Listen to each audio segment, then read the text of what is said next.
Night. Eating guys dinner in a minute. Yeah. Think so. Dry off. So we'll be out in a minute. Yeah.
Right, now that is done.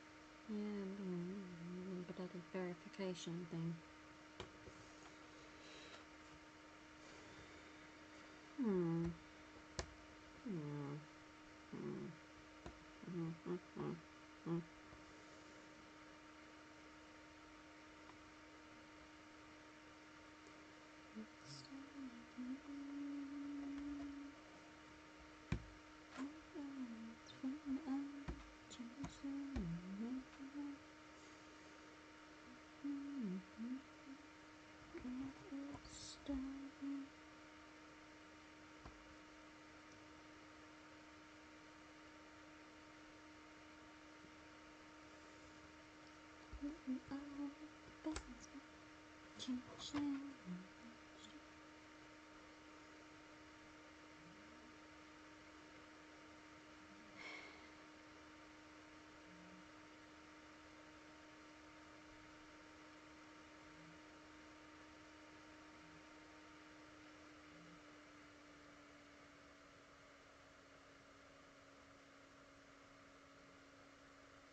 Season 5, Episode 17.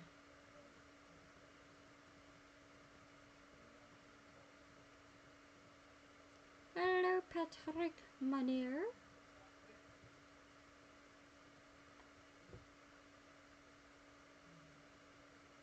Forgotten what that was all about.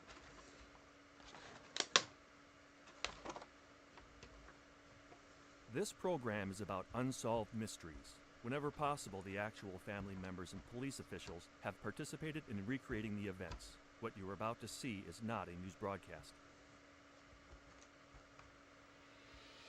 Watcher. Tonight, on a special edition of Unsolved Mysteries. At a truck stop in Oklahoma, two hitchhikers, unnerved by a man with whom they were traveling, tried to report his strange behavior. A few days later, authorities discovered that the man's pickup truck was a stolen vehicle. The hitchhikers had unknowingly grabbed a ride with a murder suspect. In Naperville, Illinois, a 10-year-old girl was abducted from her home and later brutally murdered. Two men were convicted of the crime, and one of them, Rolando Cruz, is scheduled to be executed on March 22nd. But in this most controversial case, another man has confessed that he alone killed the girl, and some of the evidence supports his claim. In Canada, they are known as the Lost Generation. Thousands of Native American children ripped away from their families and their ancestral homes to be put up for adoption. Tonight, you may be able to help two families end years of painful, forced separation. Join me for another edition of Unsolved Mysteries.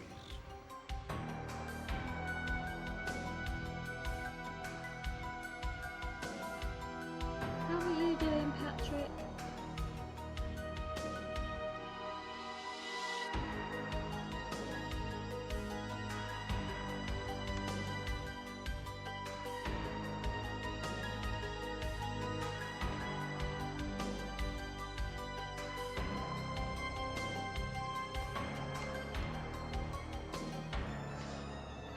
Well, I'm really 19 now.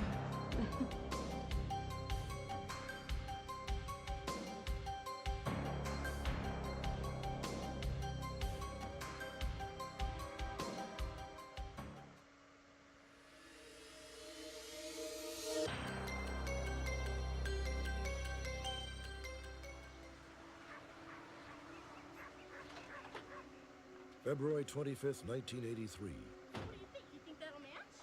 In Naperville, Illinois, a Chicago suburb, Chris Nicarico and her friends came home from school to a nightmarish discovery. Oh my God, you guys! Someone had broken into the house, and her little sister Janine was missing.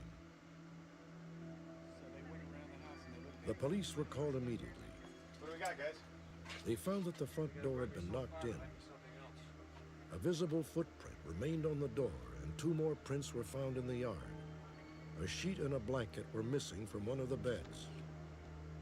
It appeared to me, and I'm sure a couple other guys too, it was like it was a burglary maybe that went bad. She wasn't supposed to be home. Somebody kicks in the door, next thing you know she's home, and they take her.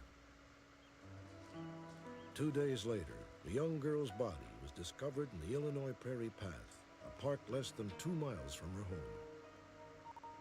10-year-old Janine Nicarico had been brutally raped and beaten to death.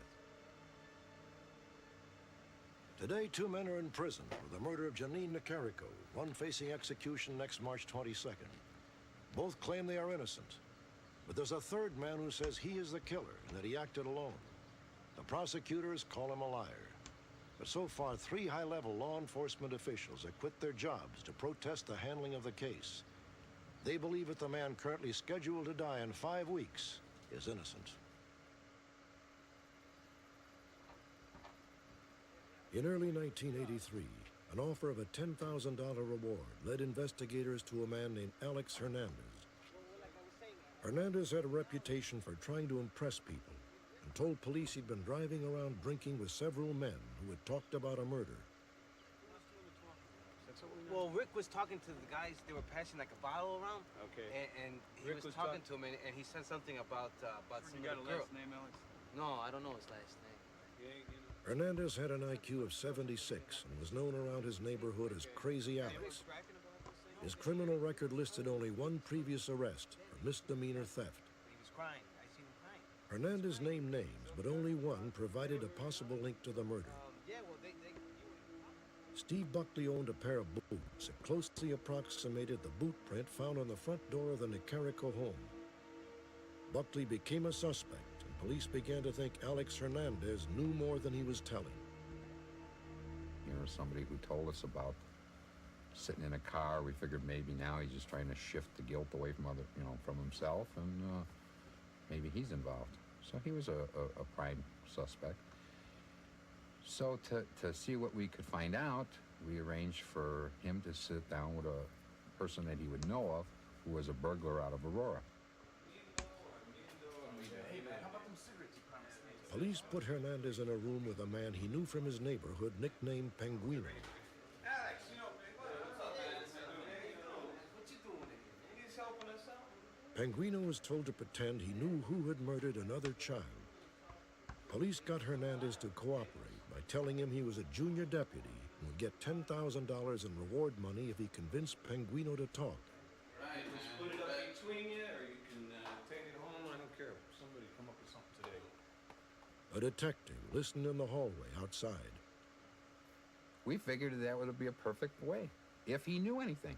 Hopefully all it was is to get out some information that he was holding back. Hopefully he would talk easier to his peer, somebody that he knew. The meeting, conducted partly in Spanish, turned into a boasting contest. Penguino claimed he knew about the murder of a young boy. Hernandez claimed he knew about the Nicarico murder. Hernandez even bragged he could show police the crime scene. He said, "I was there. I didn't kill her, but I held her down." Police would later drive throughout Naperville with Hernandez, hoping he could identify the Nicarico home or the crime scene. If we didn't run out of gas, we'd probably still be riding. We never found anything. He never could take us anyplace. He rode around and rode around looking at houses and places that he hoped would be it, I think. But he never could take us to that place. Rolando? Rolando? Cruz? Yeah, Police. I'd ask you a couple questions. I ain't do nothing. Regardless, police followed the other leads Hernandez had given them. Detective Cruzell. Detective One led to a man named Rolando Cruz. name has come up. Cruz was 19 years old, unemployed, and surviving on $75 a month in food stamps. He had been arrested on 2 occasions, once for trespassing, once for theft. Alex Hernandez? I know him, but I don't hang out with him or anything. Yeah? When was the last time you saw him? They asked me about Alex. I told them that I knew what he looked like, his name, but I didn't know him specifically. I didn't hang around with him or anything like that. Well, we have reason to suspect that Alex was involved in the Carrico murder. Never heard of it. So you don't know about the reward? I ain't know about no reward neither. You hear about the reward? I ain't hear about none neither. No. Tempted by the reward money, both Rolando Cruz and Alex Hernandez began to feed police a series of tidbits on the murder of Janine Nicarico. $10,000. In the process, they implicated The themselves. arrest and conviction of the offenders. 1 year passed from the date of Janine's death. There's no, the investigation was going nowhere. There was an election that was coming up. And I just believe that the police took whoever was convenient and whatever evidence, no matter how implausible it was, no matter how weak it was, and said, let's bring a criminal prosecution against these people. On March 8, 1984, a grand jury indicted Hernandez, Cruz, and Steve Buckley on 36 counts including murder, rape, and deviant sexual assault. Once the indictments were handed in, John Sam expected the defendants to roll on each other. To his surprise, it didn't happen. It was kind of like the air was out of the balloon then. I mean, that was it. It was like we threw our last trump card, hoping that something was going to come from it, and it never did. It felt like right then and there it's time to go on and find someone else. It kind of like, at that point, put it in my mind that these guys just weren't involved.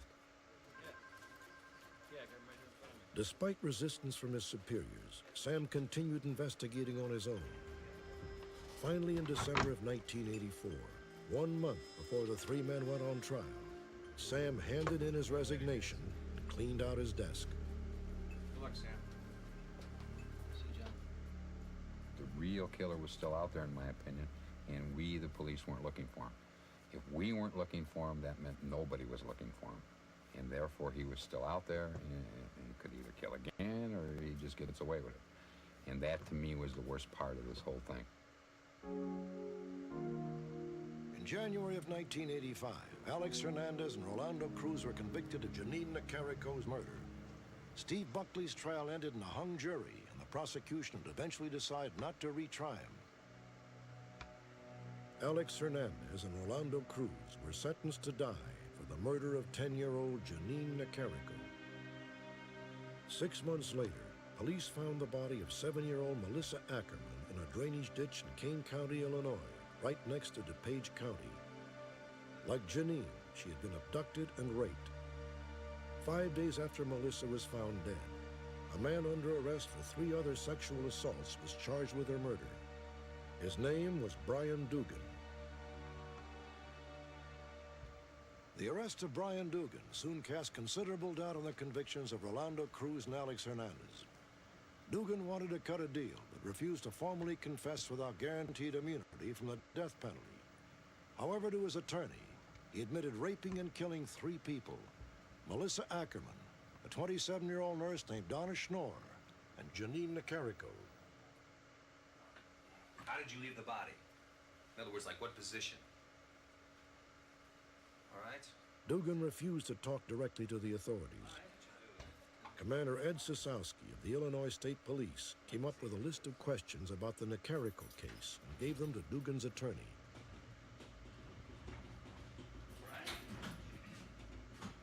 How you doing? I got a couple of questions. What kind of a car were you driving on February 25th of '83? In '83, I was driving a green Bellari. Green? Yeah. According to Dugan, on the day Janine Nicarico was murdered, he did not go to work. His employer confirmed his absence. Dugan said he prowled through Naperville, smoking marijuana.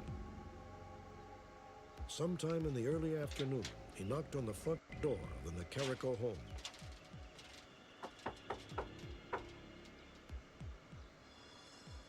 Hello, who is it? I need to borrow a screwdriver. Sorry, I'm not allowed to open the door for strangers. Try next door. Sorry.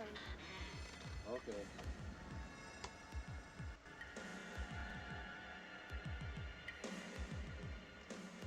In point after point, Dugan's description matches the evidence. Dugan claimed that he bound and gagged Janine.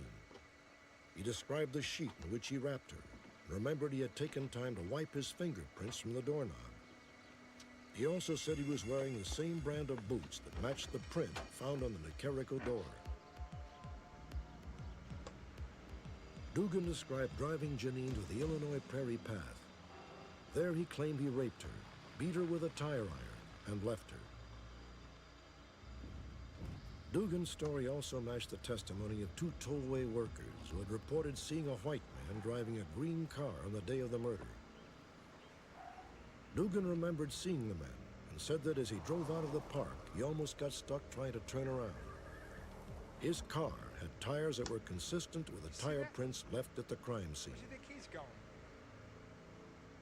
He said, I did it, and here is how I did it, and here are the details of what I did, and he said it in such a way as to permit the Illinois State Police to corroborate each and every of the 50 or so details he gave to Commander Sosowski and prove that he and he alone did the crime.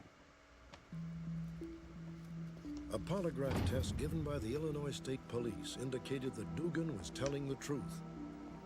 Nevertheless, DuPage County prosecutors never charged him with Janine's murder and never offered him a plea bargain. This case is like a runaway train in the sense that the prosecutors convicted 2 men and yet refused, in light of overwhelming evidence, which showed that they had made a mistake, to admit that mistake. Then in January of 1988, the Supreme Court ruled that Cruz and Hernandez should not have been tried together and ordered new separate trials for each. All rise. 2 years later, on January 11th, 1990, Rolando Cruz went on trial for the 2nd time. The defense intended to prove that Brian Dugan alone was responsible for Janine's murder. The prosecution, on the other hand, theorized that if Dugan had murdered Janine, Cruz and Hernandez were his accomplices. Officer Wilco's, did you have occasion to participate? They presented testimony from a police officer who said that Cruz's cousin, Irma Rodriguez, had told him she had seen Dugan and Cruz together. Have occasion to interview one. When Rodriguez took the stand, she denied it. 1989. Yes, I did. Commander Sosowski. Without direct testimony from Dugan, the defense had to rely on what State Police Commander Sosowski had learned about Dugan's background and criminal MO. Would you tell the ladies and gentlemen of this jury what you learned about Brian Dugan's background? The prosecution, however, objected, Going to object unless we are talking and the about- judge did not allow the line of questioning. Objection sustained. It was utterly frustrating. The jury was not permitted to hear much of the statements made by Dugan confessing the crime of his sole and exclusive participation in the death of Janine Nicarico. Mr. Stonehouse told you that as he processed the outside... In summation, the prosecution argued that the footprints found outside the Nicarico home proved several people, not just Dugan, were involved with Janine's murder. He found two different distinct shoe impressions. They argued that because there were two footprints underneath a dining room window, and because there was a boot print on the front door, and because the boot print on the front door was different from the two footprints by the window, that therefore Dugan was a liar when he said he committed the crime alone. They said to our jury, there are three different sets of footprints. It must have been three different people involved in the crime. Several months later, the crucial footprint evidence was found to be bogus. Two of the prints were in fact a woman's size 5.5 or 6, but the jury never heard this. The DuPage County prosecutors say that they were unaware of the discrepancy. The defense attorneys disagree. The entire theory of the prosecution's case was that there were multiple intruders. In order to prove that there were multiple intruders, they had to show that there were footprints around the perimeter of the house that belonged to the two other people. And they knew that this wasn't a male's shoe, and they didn't tell us. They knew that Rolando and Alex and Stephen Buckley couldn't have made those footprints, and they lied about it. Now, that's misconduct. And you shouldn't be afraid of the word prosecutorial misconduct. You should point your finger and say, you were wrong. The jury finds the defendant, Rolando Cruz, guilty of the offense of aggravated kidnapping. The jury On February 1st, 1990, the jury returned its verdict. The jury finds the defendant, Rolando Cruz, guilty of the offense of murder. I couldn't understand it. I couldn't understand how anybody could have said guilty again. My first reaction was to look back behind me where my mother and my sister were sitting and to make sure that they were okay. And you know, because my main concern is my family. So I looked back at them and I just thought as well. You're just trying to get across to the fighting other these side. people. I mean, can't give Typical. up. And after all these years, you don't give up. The jury finds the defendant, Alejandro Hernandez, guilty of The second trial of Alex Hernandez ended in a hung jury. Yeah, bit of a carriage. At his third trial, Hernandez was once again found guilty of doing my murder and best. kidnapping. He was sentenced to 80 years in prison. Bloody hard. His conviction and sentence are currently under appeal. Rolando Cruz remains on death row, awaiting execution. How can you sit there and say, we're going to execute you, and though this other person confessed, we think he's lying personally, so we're not putting him on the stand? Well, it's not. My understanding is it's not for the state to decide whether I'm guilty. It's for the jury. So put Dugan on the stand, let the jury hear what Dugan's got to say. Let him either be totally discredited or let us prove he's telling the truth. And let the jury determine what the outcome is. John Sam is not the only person to quit and protest over the handling of Janine Nicarico's murder investigation. Philip Gilman, director of the DuPage County Crime Lab, also left his job. In June of 1992, Assistant Attorney General Mary Bridget Kenny turned in her letter of resignation, saying, I have come to believe Rolando Cruz is not guilty. I do not want to be party to the execution of an innocent man. Rolando Cruz is scheduled to die by lethal injection in just over a month on March 22nd, 1993.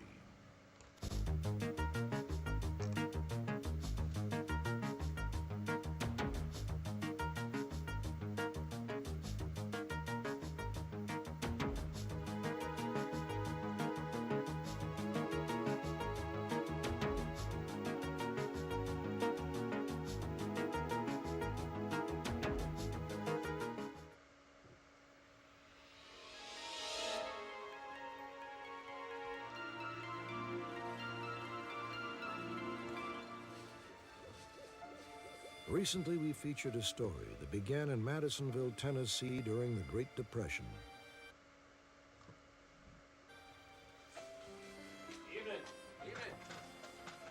In the spring of 1939, Tom Underwood, an out-of-work single father, left his two young daughters, Madeline and Ada, in the care of a kindly farmer named Charlie Best.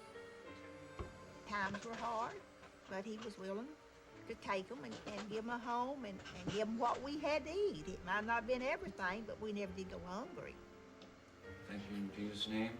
Amen. Madeline and Ada were immediately accepted as part of the family. Charlie treated them as if they were his own children. Over the next 2 years, Tom Underwood visited his daughters on several occasions. Then in the spring of 1941, he returned to the farmhouse for the final time. Yeah? Mr. Underwood. Zella, may I come for the children? It's coming on nightfall, and I need to be on the road before dark. If you'll just pack some things for me. That afternoon, Tom Underwood left with his daughters. The Best family never saw Madeline or Ada again. At the time we filmed this story, Charlie Best was 96 years old. Although he had not seen Madeline or Ada in more than 50 years, they were never far from his thoughts. Is he cold enough for you today? He don't look at them as being women. He calls them the little girls. Just the other day he said, "Have you heard any more about the little girls?" And I said, "No, Daddy, but they're coming. They're coming." The night this story aired, Ada Underwood, now 59 years old, was watching our broadcast at her home in Indiana.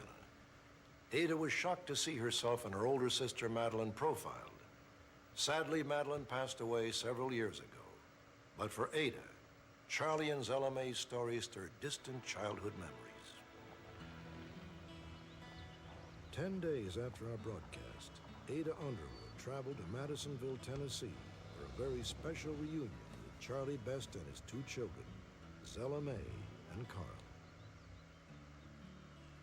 Well, I was anxious to see her. It was exciting to know she was coming. Well, you still look like yourself. No, blood over. Glad you got to come. It is. It's a day I have been waiting for really for 51 years. Yeah. And how was your father? Well, getting that kind of old. I was very excited when I heard that they were looking for me because somebody cared enough about me to hunt for me that long. Although only 8 years old when she last saw Charlie, Ada never forgot the warmth and kindness he and his family brought into her life. Well, this year's Ada, Daddy, do you remember? Charlie had to be very good to my sister and I for him to take us in and take care of us when we had nobody else to take care of us. And so I think had to be a really great man. You're pretty. Thank you. You're pretty. It just meant a lot to Daddy. And I feel that in his own mind, dream has come true.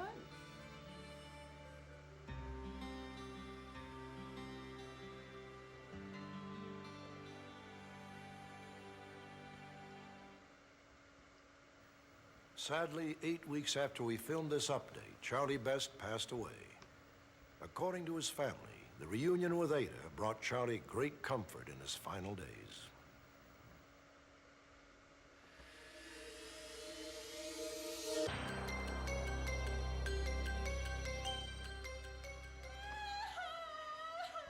All right.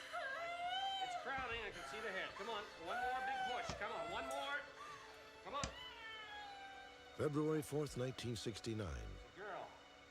In Manitoba, Canada, Dorothy Meaches, a member of the Plains Ojibwe Indian Nation, gave birth to a daughter. She named the baby Priscilla, but Dorothy's joy would be all too brief. Even though she was unmarried and living with her parents, she already had 5 children. You need to sign here. Within days, a social worker convinced Dorothy to give up her new baby. Marilyn. What I thought, when I was signing those papers, I thought they were going to place her in a home for a few months till I got back on my feet, get a place of my own so I can get her back.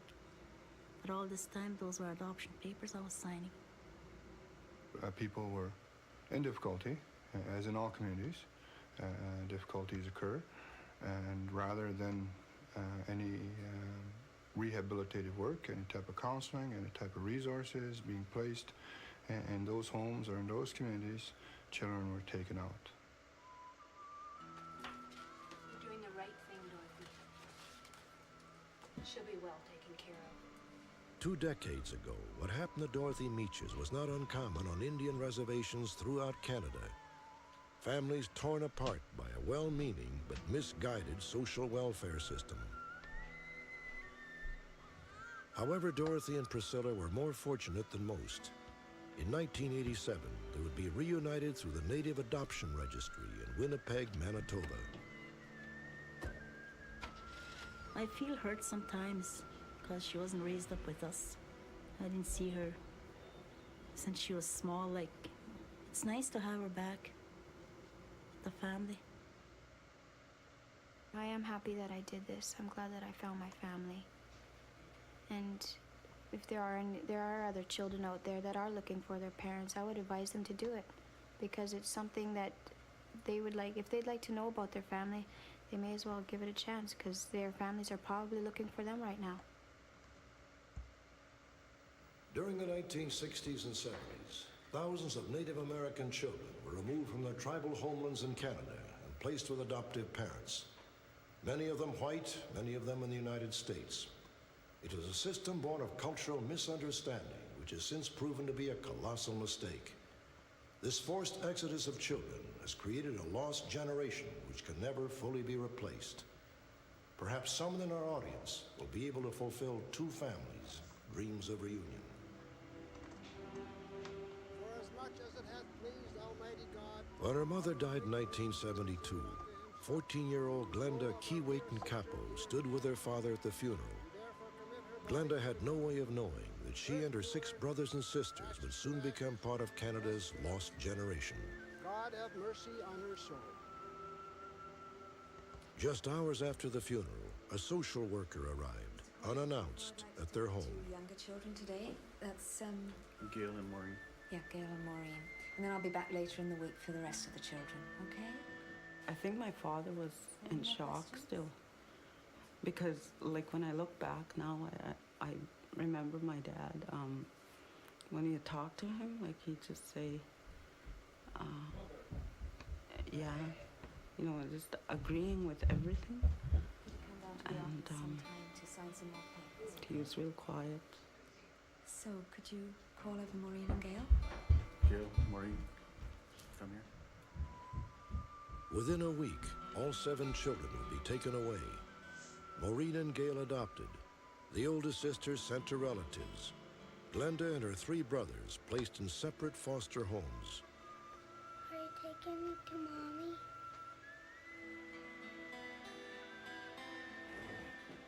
I think my dad was really hurt, but I think at the time too, my dad felt like he was doing what was best. Bye, girls. Come on, let's go. There's a lot of fear and not knowing like what was gonna happen to the rest of us, and I guess somehow feeling like we weren't gonna see each other again. Fortunately, Glenda was wrong. Over the last few years, all the Keewatin Capo children have been reunited, except one. There is no existing photograph of Maureen Frances Keewatin Capo.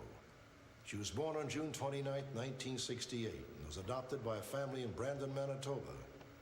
Like many of Canada's lost generation, Maureen is the youngest in her family. Sadly, it seems the little ones are hardest to find. When Sandra Seaton was just 9 years old, her family was broken apart. She is still searching for her 2 youngest brothers. Hi, Dad.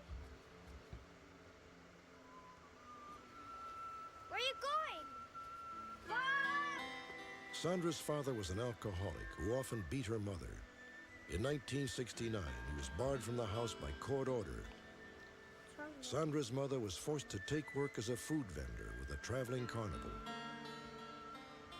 Sandra, I have something to tell you. What? I'm going to be going away for a few weeks. Why? I'm just not making enough money looking after houses here. Well, who's gonna be watching us? You see that lady over there? Yeah. Her name is Eleanor. She's my friend. She'll be looking after you. When you coming back home?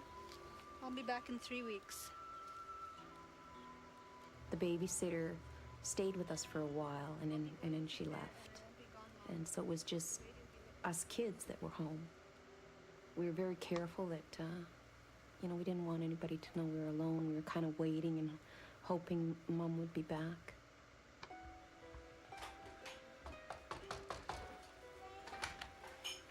Hi. Is your mommy or daddy home? Have they been gone a long time? Yes. I'm Mary Williamson from the welfare department, and we've come to take you away to somewhere where someone can take care of you, all right? It was just, it happened so fast. They just, you know, come in and they don't really explain anything. You know, they just picked up the kids and put them in the car. What about us? We're coming back for you. That was real scary. You know, not knowing where they were going to be taken. You kind of go a little dead inside or something. You know, because you just... We were all just kids. Your Honor, a representative of the Children's Aid Society arrived. On October 25th, 1969, Sandra's mother was summoned before a Winnipeg court. The director of the Children's Aid Society is petitioning the court at this time for custody of Mrs. Seaton's 6 children. I read the material. Are you the mother of Sandra, Wanda, Brenda, Chesley? Could you please stand? A lot of our people showed up in court, but they were so intimidated by that whole process that with a social worker sitting up there and giving evidence and saying how bad these people are, most cases the parents just kind of snuck out the back door and just went away because they were so intimidated by the whole process and they were so ashamed of what the social worker was saying about them. Having reviewed the material, and there's no opposition by the mother, the order will go as applied for, and the children placed in the custody of the Director of Child Welfare. We were sort of just in there and out of there again. And really, you know, not understanding too much. You know, I always prayed for my mom and my dad and wherever my brothers and sisters were, you know, every day, you know, hoping that we'd all get back together again and, you know, somehow make things work. In 1971, Sandra was reunited with her 2 sisters, Wanda and Brenda. In 1988, they found their brother Chesley, who'd been adopted in the United States. Along the way, they also found their mother, who was joined in the search for the 2 youngest boys, Calvin and Bernard. It's very hard, because I think about them all the time. In anything I do, I pray for them every night that someday we'll all be a family again. I believe that they're out there and they're wondering too, you know, about us. I just feel it, you know, and somewhere, you know, I'm gonna find Calvin and Bernie. I think it's gonna be real soon too. On the night this story aired in Canada, Bernie's adoptive parents and one of Calvin's former foster mothers were watching the show. Through their efforts and cooperation, the 2 brothers were put in touch with their sister Sandra. 3 weeks after our broadcast, everything was arranged. March 4th, 1993 would be a day of reunions, joy, and tears. At 10:30 a.m., Sandra and her mother Myrna were at the Winnipeg airport awaiting the arrival of Bernie. had such an anxious feeling just looking and wondering, because we hadn't seen Bernie at all. We didn't see no picture, and and then all of a sudden, his face just, sort of just was right there, and oh, that's him. Oh, and then...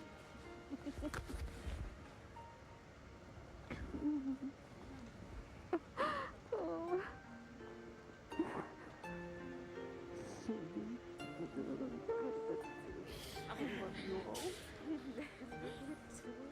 With Bernie back in the fold, the group headed to Myrna's house, where they knew Calvin would be waiting.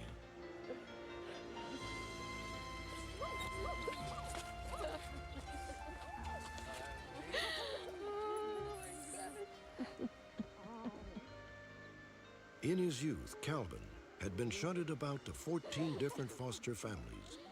Now he was finally home again, after nearly 25 years. It feels really good to be taken in instead of being pushed away. Hey, like, this is a big switch for me, and I'm happy. If I knew bigger words, I probably could say some big word that would describe how I feel right now, but there's no words that I can think of that describes this. Just, it's the beginning. I just think it's the beginning of a good thing. It's all good. It feels great. Just great that there's a piece of my life put together, which I think all my friends knew that there was a piece missing. Maybe this is just the part to my life that was missing. It's got so much to talk about, so much. It's just a really great feeling. There is a piece, there was always that piece of my heart somehow just needed, to know that they were okay. Yeah, nice. Each one of us has our own lives, but it's so good to know that we have family.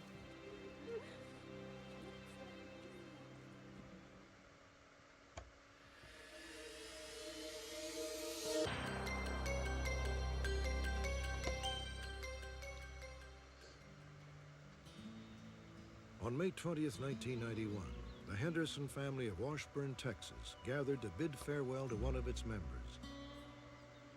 66-year-old Bill Henderson, a retired banker, had been plagued by heart and lung problems for years.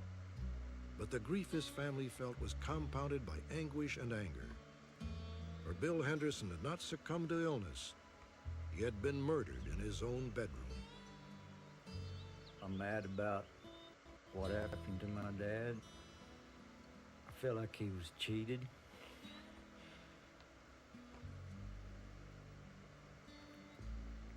I felt like my whole family was cheated, and it was very brutal.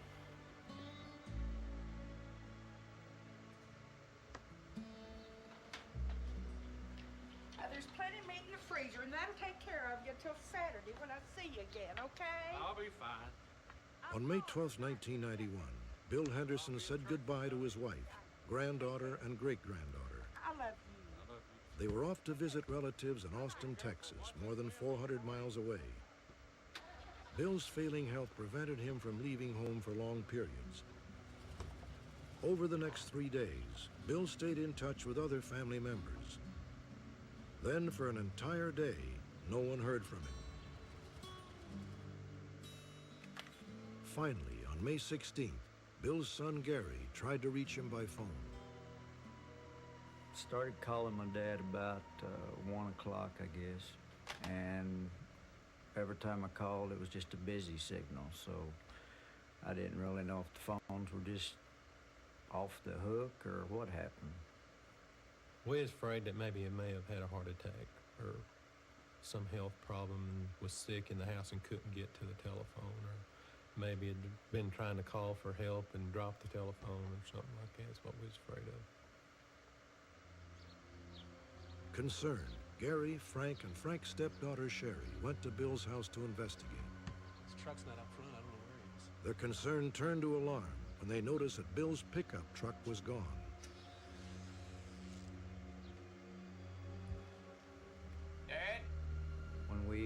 arrived at my dad's house, the phone in the kitchen was off the hook.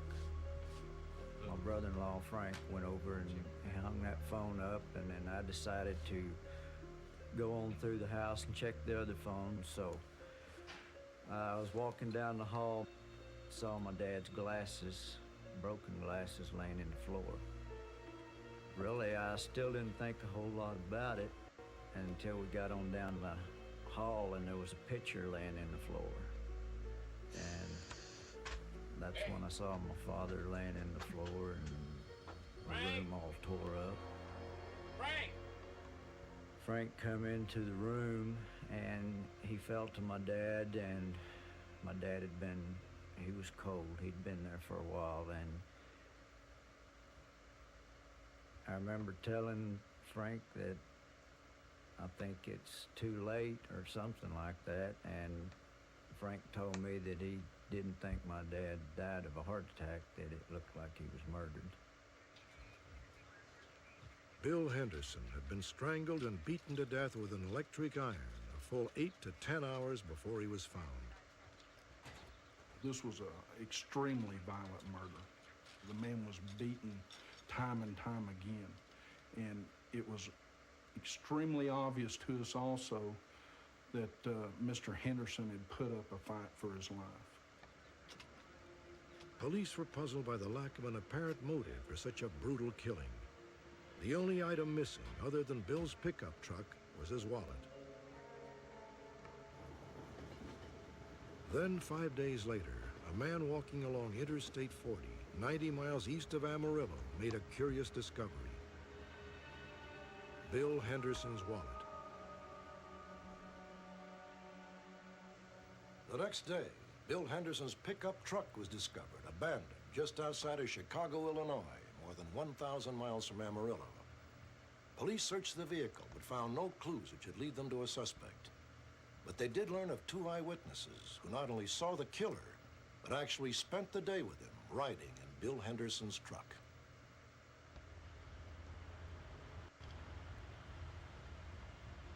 On the day of the murder, some 265 miles east of Washburn, 3 young men arrived at a truck stop near Oklahoma City. It was immediately obvious that something was not quite right. The truck stop attendant told us that he had 2 young men come into the truck stop, and they were extremely nervous. Excuse me, you gotta do something. That guy stole a pickup truck. What? That guy They started telling him that the truck they were in, that the man had stolen. What pickup truck? Out there, the brown one. You gotta do something. The 2 hitchhikers start requesting that he call the police department. 8861, Texas. The driver of the truck used the telephone, then went to the restroom. The truck stop attendant took the opportunity to call the police. Yeah. It's not reported stolen. Okay, thanks. He got the license number off the truck. He called it in to the local authorities. They run it and called him back. He said it's not stolen. It's gotta be stolen. I said no. The problem we had was that when they ran the license plate number on the truck, we had yet to find Mr. Henderson's body. 15 minutes later, the driver of the pickup truck left. The hitchhikers refused to accompany him any further. After the suspect drove off, they were still so insistent on trying to get this man picked up, so scared of it, that they went and dialed 911 themselves, trying to get someone to stop the suspect in the truck. Yeah, I'd like to report a stolen vehicle. Again, sheriff's deputies maintained that no such vehicle had been reported missing. According to the attendant, the 2 hitchhikers then headed towards the highway. They never gave authorities their names or addresses. Unhampered in his flight, the suspect continued north along Interstate 287. According to police calculations, he would have required at least 1 stop for refueling before reaching Hazel Crest, Illinois, where he abandoned the pickup truck less than 24 hours later. I think it's extremely important that we catch this man. Anybody that will attack an elderly man that is nearly defenseless because of natural disease and illnesses will attack and kill anybody.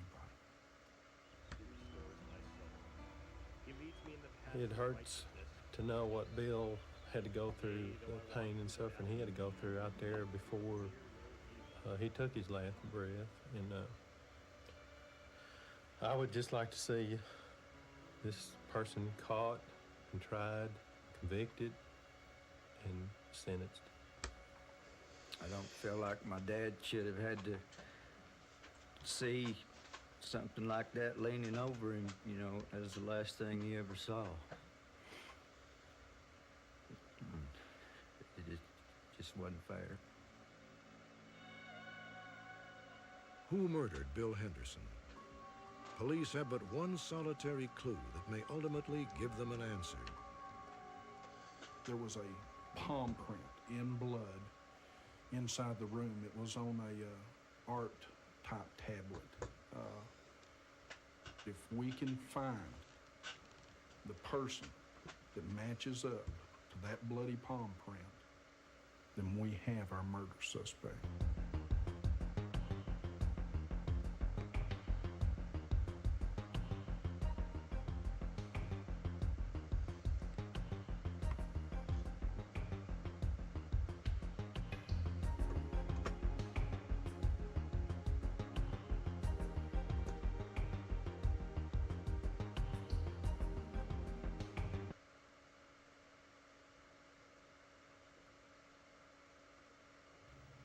It's not reported stolen. Okay, thanks. He got the license number off the truck. He called it in to the local authorities. They run it and called him back. They said it's not stolen. It's gotta be stolen. They said no. The problem we had was that when they ran the license plate number on the truck, we had yet to find Mr. Henderson's body. 15 minutes later, the driver of the pickup truck left. The hitchhikers refused to accompany him any further. After the suspect drove off, they were still so insistent on trying to get this man picked up, so scared of him, that they went and dialed 911 themselves, trying to get someone to stop the suspect in the truck. Yeah, I'd like to report a stolen vehicle. Again, sheriff's deputies maintained that no such vehicle had been reported missing. According to the attendant, the two hitchhikers then headed towards the highway. They never gave authorities their names or addresses. Unhampered in his flight, the suspect continued north along Interstate 287. According to police calculations, he would have required at least one stop for refueling before reaching Hazel Crest, Illinois, where he abandoned the pickup truck less than 24 hours later. I think it's extremely important that we catch this man. Anybody that will attack an elderly man that is nearly defenseless because of natural disease and illnesses will attack and kill anybody.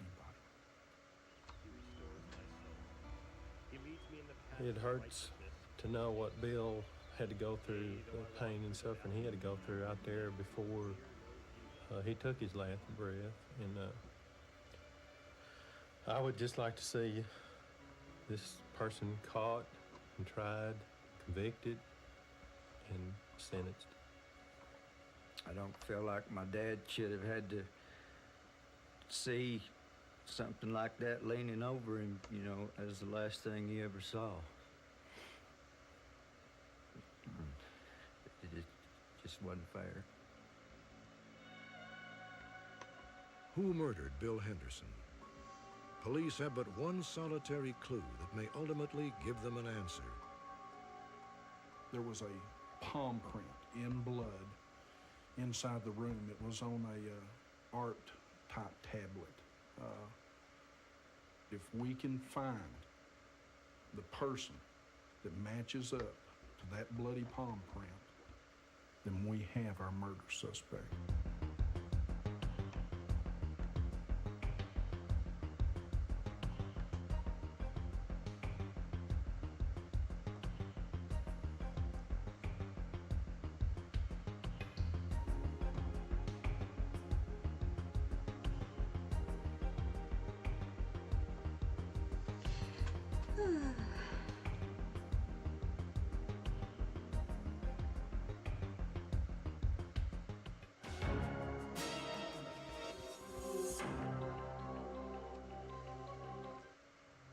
Tomorrow night on Unsolved Mysteries.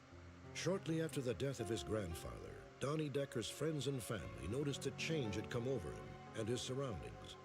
Rain appeared everywhere, and no one, not even the police, could find its source. But that was only the beginning. San Francisco, the city of shimmering lights. But on February 24th, 1992, across the bay, a bizarre, senseless death. Miraculously, Michael Hunter managed to guide his motorcycle into a gas station, despite being shot through the heart. Moments later, he was dead, and police would like your help to catch his killer. Join me tomorrow night.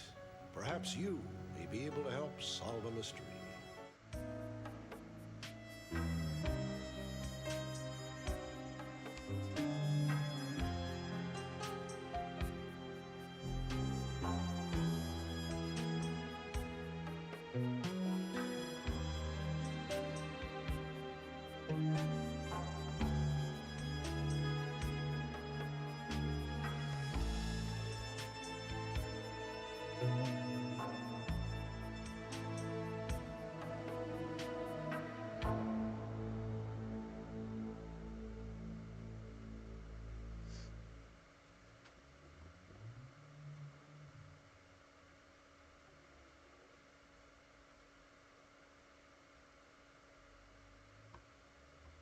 This program is about unsolved mysteries. Whenever possible, the actual family members and police officials have participated in recreating the events. What you are about to see is not a news broadcast.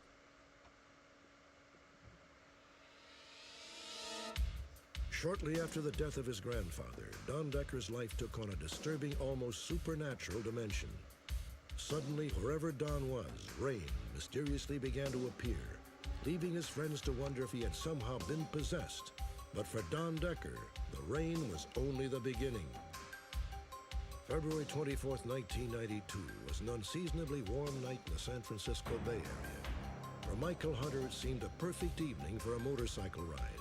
He had no idea what was waiting for him. When Irene Love was 16, she was startled to learn that she had been adopted. That discovery led to a stunning revelation about Irene's long-lost best friend from childhood. We'll also introduce you to a man who apparently missed living as a professional hospital patient until one of his feigned illnesses turned fatal. It is one of the oddest scams we have ever encountered. Perhaps you can help unravel it on Unsolved Mysteries.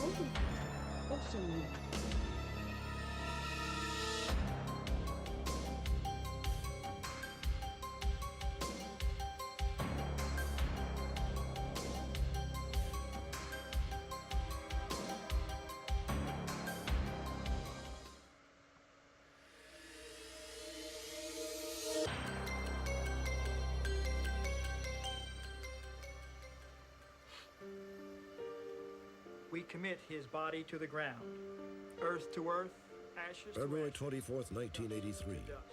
In Stroudsburg, Pennsylvania, the funeral of James Kishpaw is in progress.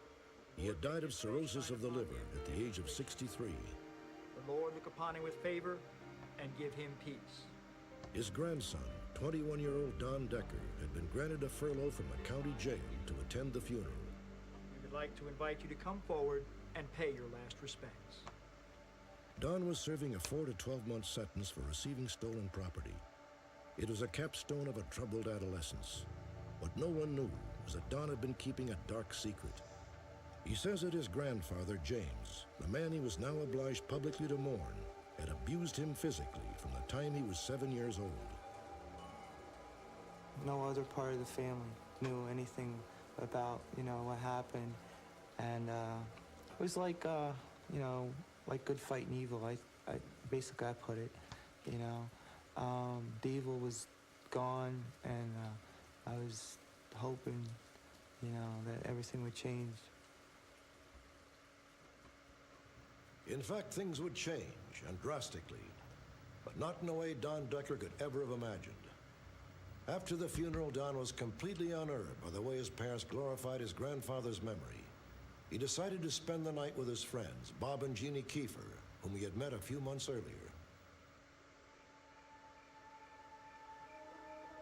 It was at the Kiefers' home that all the uneasy feelings stirred up at his grandfather's funeral came back to haunt Don. Suddenly, the air around him vibrated with a deep chill. Almost simultaneously, water began to drip from the living room walls. Don fell into an eerie, trance-like state.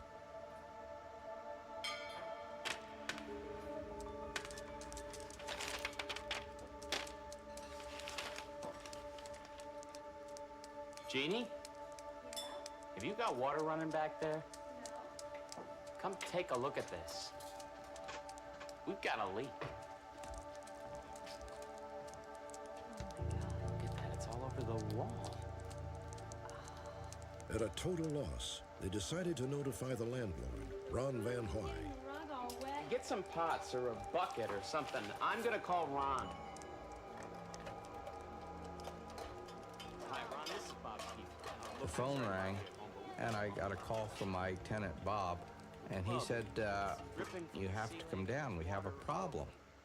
And I said, well, what's the problem? He says, well, I can't tell you. He says, just come down. He says, but he says, you have to come down right away. Hey, Bob, what's up? Thanks, we got a leak here. When Ron arrived, he was just as puzzled as the Kiefers about the cause of the problem. And look, it's on the walls, too.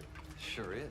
We decided that maybe, you know, some plumbing, but there were no pipes in the front end of the house to leak. There was basically nothing there that the water could have come from. It could be some condensation or ice melting or something like that. After watching it for a while, I discovered that it wasn't only coming from the ceiling down. It could come from the wall over or from the floor up. There was no, you know, no basic direction that it was coming from. You know, it could come from anywhere. Ron Van Hoy telephoned his wife Romaine and police officer John Bojan. Officer Bojan didn't know what to make of the strange scene inside the Kiefer house. He brought in his partner, Patrolman Richard Wolbert. Eyes on this, man. I'm not sure I'm seeing what I'm seeing. If you don't tell me what's going on, I'm not gonna go in there, Joe. At this point, he was telling me, I just want you to walk into the house. And I said, well, I'm not walking into the house unless you explain to me what I'm walking into. He says, trust me, just walk into the house. I walked in the door, and he came right in behind me, and I couldn't have got 2 steps inside the front door, and I was absolutely pelted. Rich, now you see what I'm talking about. What is this, water? Yeah, it's coming from everywhere. You have a broken pipe? There are no pipes. We were standing just inside the front door, and then there's a droplet of water traveling horizontally, and it just passed right between us and just traveled out into the next room. It happens all the time. Unbelievable. And this is only happening in this room. The rest of the house is dry. Come look in the dining room. It's not happening there. I literally had a chill going up my spine. It make the hair stand up on your neck. That's how I felt. This was a situation where things were happening that I never, ever dreamed could possibly happen, and there was no way of explaining what was going on.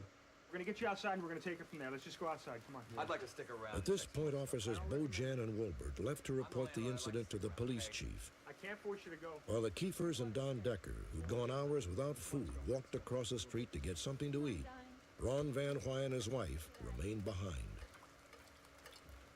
They left, and everything else left too.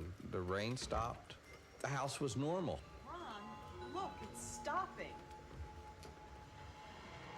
We were kind of thinking that maybe it was coming from them, and we weren't sure at that time which one, but we kind of figured, you know, because when they left, it left, you know, so we were sure it had something to do with one of them.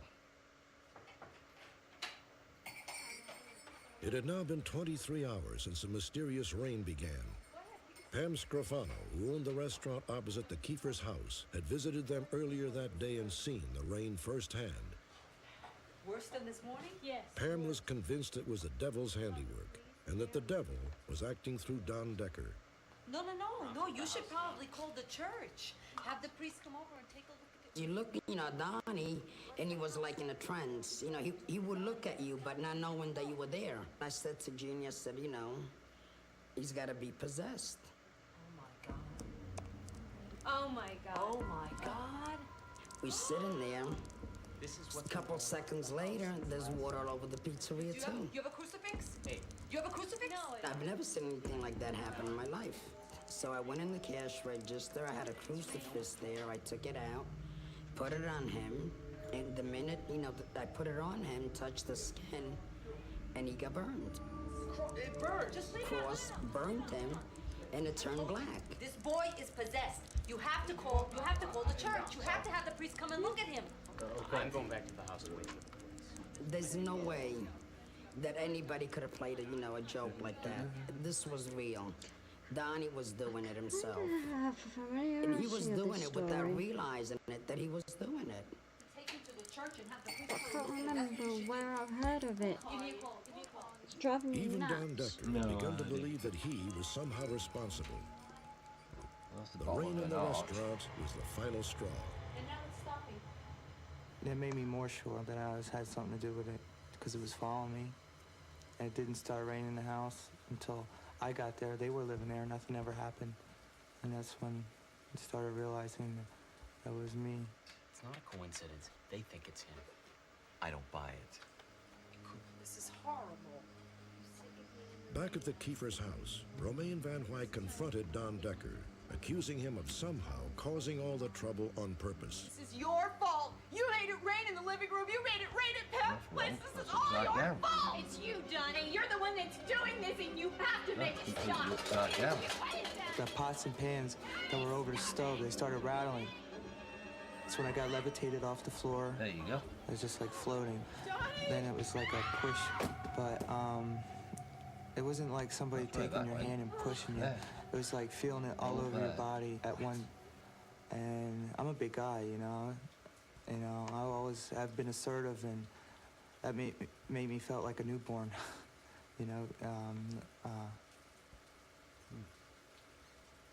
I'm scared right now just talking about it, really.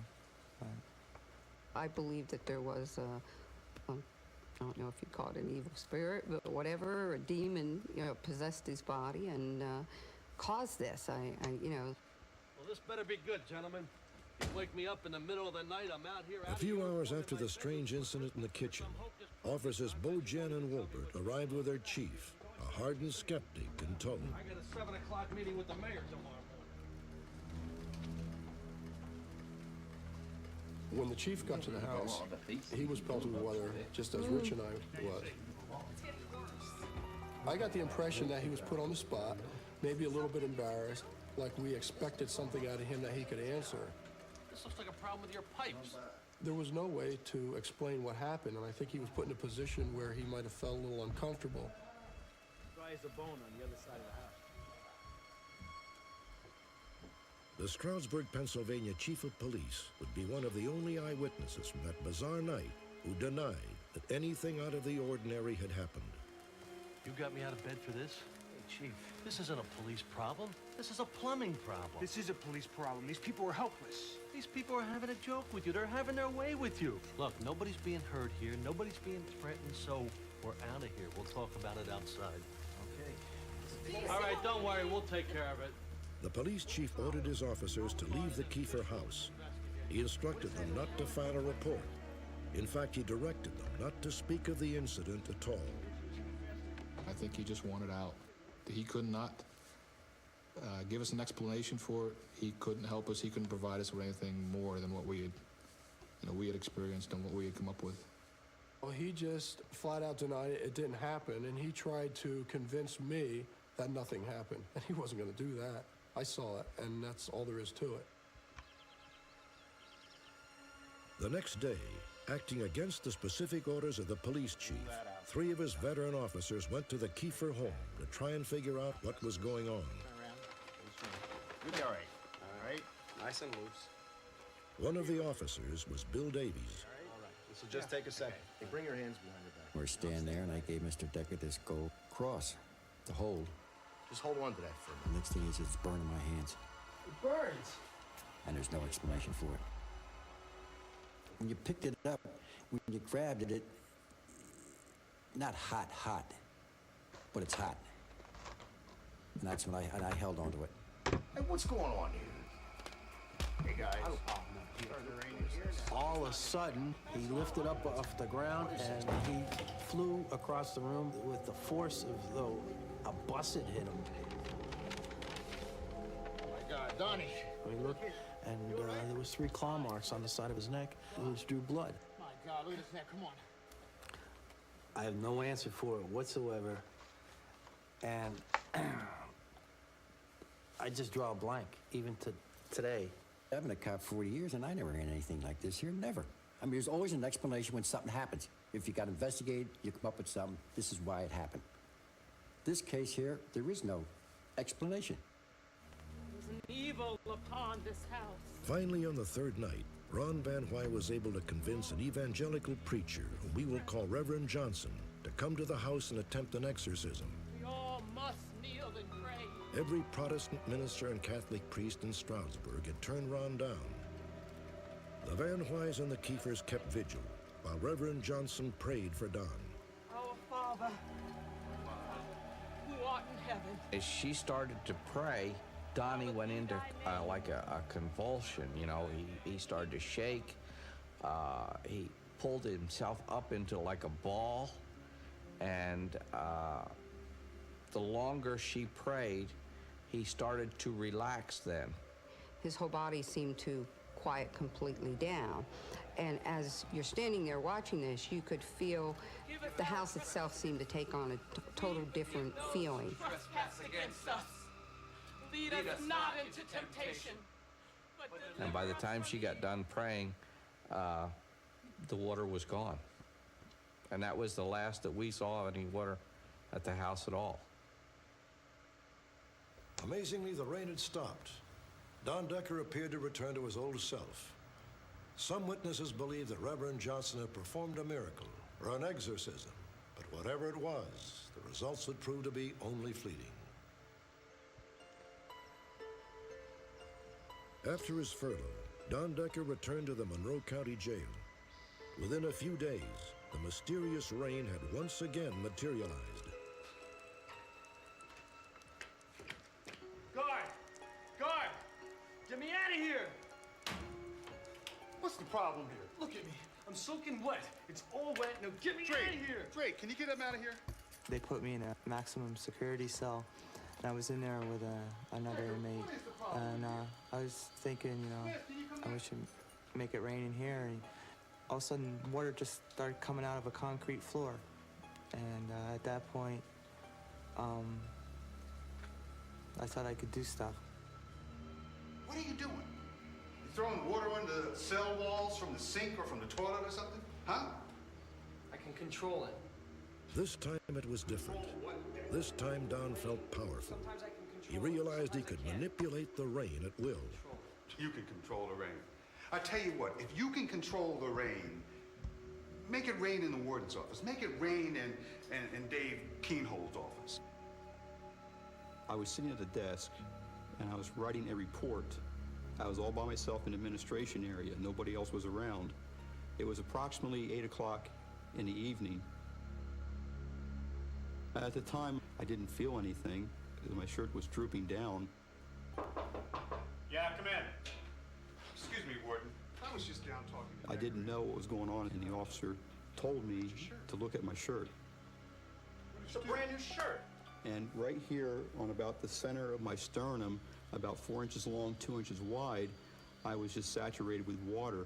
He said he could make it I was startled. I was scared. So was the officer. The officer was very frightened at that particular time. And I just didn't have an explanation of why it happened. All of a sudden, I received this frantic call from a sergeant in the jail.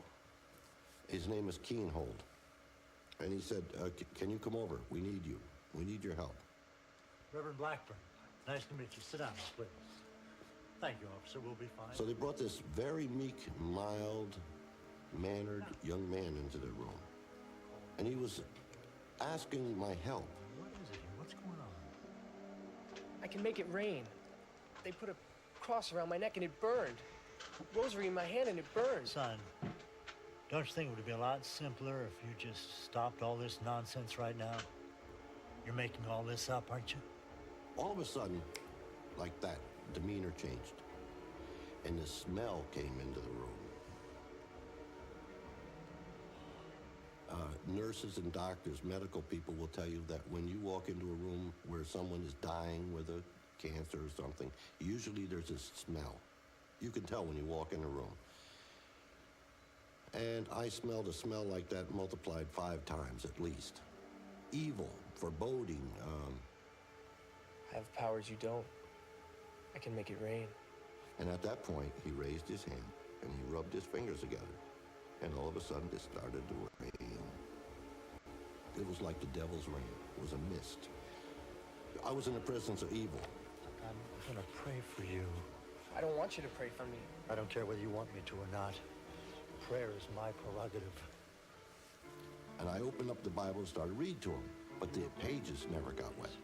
From the day you... So help me, it was a frightening thing. Your wickedness was found in you. Through your widespread trade, you were filled with violence. I think it was praying more for me than it was for him. I prayed, and it was only a brief period, and the rain stopped. I bind you in the name of Jesus Christ. He subsided, and you could feel a peace. He said, thank you. He got tears in his eyes, and we hugged, and we prayed together. He was possessed. There's no doubt in my mind. There is no way that a human being could do what he did in that room. There's no way that he did anything, but what he did was spiritual. And it wasn't of God. Guaranteed it was not of God. Well, it's over, and it hasn't happened again. So basically, I'm just hoping that it never will. And I just, go day by day. And as for my grandfather, I think what had happened was his doing, because he abused me when I was young. He got a chance to abuse me again. I think what makes this case very unique is that all of the witnesses are so credible. We're dealing with very good, well-seasoned police officers that were obviously rather frightened and shaken by this, but also had the powers of observation. Chip Decker, no relation to Don, and Peter Jordan are the principal paranormal researchers on this case. They believe that somewhere there is information as yet undiscovered which may help them unravel this mystery. The Donald Decker case, the Rainboy case, is by far the singularly most fascinating and important case I have ever personally been involved in. That does not mean that I believe that it necessarily is proof positive to me of demonic infestation, but is the case in my own personal experience up to this point that comes the closest to that hypothesis. What happened to Don Decker? In all, 9 eyewitnesses, 10, counting Don himself, are willing to go on public record claiming they saw, heard, and felt phenomena apparently not of this world. Is it possible that Don Decker, somehow mesmerized by the pain of a childhood trauma, stumbled into another world which none of us can fathom? Or was Don Decker perhaps trapped in some murky region of his own psyche, his power to do good and his power to do evil, locked in combat with Don's own body as a battlefield? After all, as John Milton wrote in Paradise Lost, the mind is its own place, and in itself can make a heaven of hell, a hell of heaven. Next, a champion motorcycle racer is gunned down in an apparent robbery turned lethal.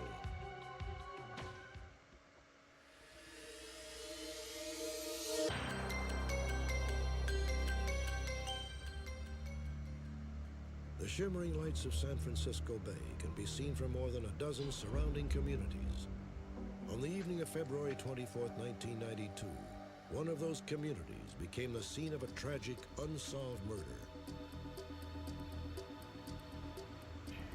At 8:33 p.m., a man slowly approached a gas station in Emeryville, across the bay from San Francisco.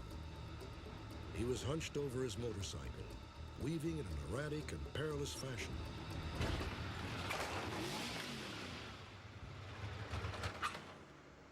Police and paramedics were dispatched to the scene and attempted to revive a stricken rider. Give me a ventilation. Give me another one. Okay, continue compression. Let's get that backward over here. Let's get him out of here. His pulse was feeble and he was barely alive. Okay, let's check his back. The absence of any external injuries left the authorities mystified. 2, 3. There was no bleeding at all at the site. If it had been a reported motorcycle accident or some kind of an accident, you would expect to see some kind of blood. But there was absolutely none. Okay, back over. 1, 2, 3. The unknown motorcyclist was rushed to a nearby hospital. It was later discovered that he had been shot 3 times by a small caliber weapon. 1, 2, 3. One of the bullets had shattered his knee. A second had lodged in his abdomen. The third and fatal bullet had punctured his aorta. The wounds were nearly invisible, but had resulted in massive internal bleeding.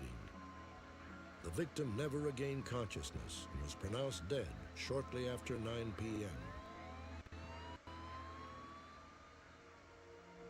The victim was later identified as 30-year-old Michael Hunter, an avid motorcycle racer who had survived hundreds of dangerous competitions, only to perish on a lonely Bayfront road.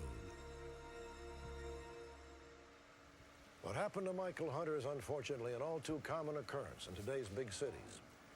An innocent person is murdered, a killer walks away, the police are left without a suspect or a motive. Even in the highly competitive field.